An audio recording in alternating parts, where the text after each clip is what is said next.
Entering tonight, 22 teams from our area still have the dream alive of being the last team standing in their division.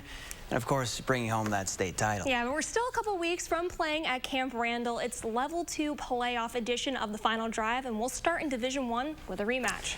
Yeah, way back in Week 2, the two, Middleton and Waunakee, met with the Warriors winning by 3 points. And they went on to an undefeated regular season and won the Badger Lard. Well, the Cardinals found their groove, winning 7 of their last 8 games, including a 55-point thumping of Milwaukee Marshall last week in Level 1. Tonight's round 2 between the two, with the winner moving on to Level 3.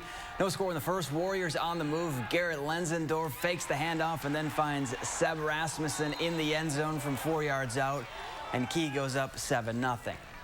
7-3 in the third, and more from Lenzendorf. This time he winds up and sends a moon ball to Devin Johnson, and he comes down with it, and that long gainer would set up this. Rasmussen muscles his way in from 6 yards out. Waunakee holds on with a 21-14 win.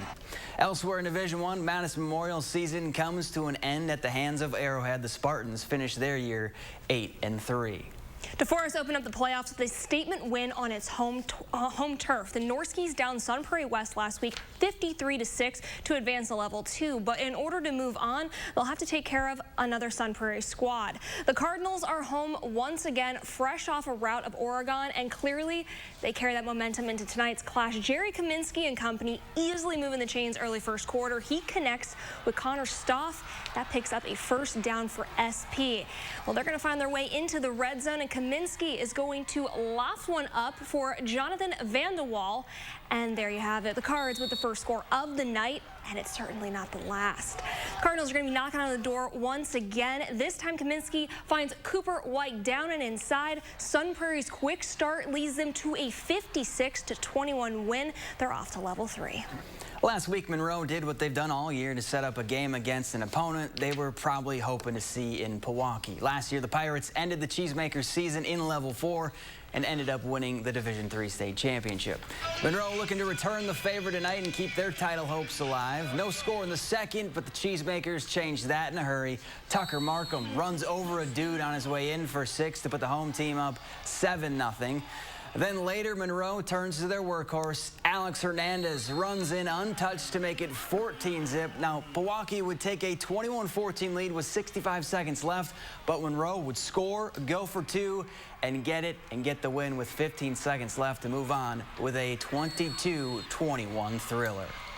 Mount Horeb-Barneveld flipped the switch after its Week 2 loss in the regular season. The Vikings won out the regular season. They captured the Badger Small Conference title for the second year in a row, then handed Stoughton a 30-point loss in Level 1 of the playoffs. Well, they have a tougher test tonight with a ranked opponent coming to town in West Bend East.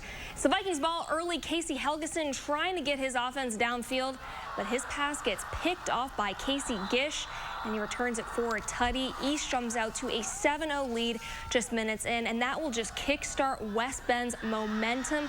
Cutler Schmidt takes a handoff. He's gone. There's no catching him. As the Suns extend their lead, they knock off MHB with a final score of 36-13. Now, we got a lot of rematches tonight for Level 2, and that's what we have going on in Division 4. Andrew Banstra gets us caught up on Lodi Lake Mills. Andrew? When these teams squared off in the regular season finale, Lake Mills handed Lodi a 28-10 win. But when two powerhouses meet in the postseason, anything goes. The first 3 possessions of the game were all turnovers, but then both offenses clicked. Blue Devils with a goal to go. Mason Lane rolls left, scans the field, and he finds his man Crew Clemens, who muscles in for 7. Lodi on top early. But the L-Cats, they were ready to pounce. Caden Belling buys some time, and that was a good investment because that's his man Tristan Theed. Phone's ringing. He's got a house call all the way to the end zone. Game is tied at 7 apiece. In the second quarter, though, Lodi leaned on the ground game. Why? Because they've got that guy, Brady Poles, who brings it home. For the tutty, the Blue Devils would go on to win 34-13. So with the win, Lodi will face off against Catholic Memorial in Level 3. The defending Division 4 champs beat Lakeside Lutheran tonight, 49-14.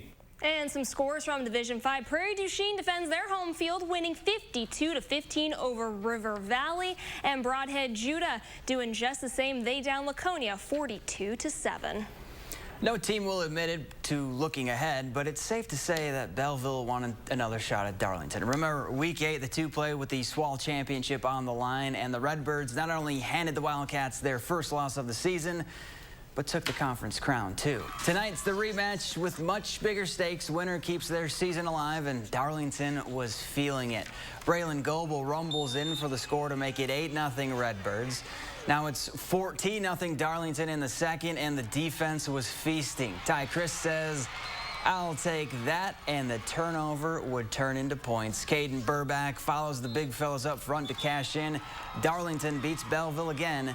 28-6 is your final. So that sets up Darlington with a matchup against St. Joseph Academy in Level 3. Marshall also moving on. The Cardinals top Luther 15-12. They'll face Mondovi next week. And down in Division 7, Potosi-Cassville falls to Bangor while Blackhawk Warren moves on. The Warriors will face Cashton in Level 3. Cambria Friesland also a winner tonight. They beat Johnson Creek 26-23.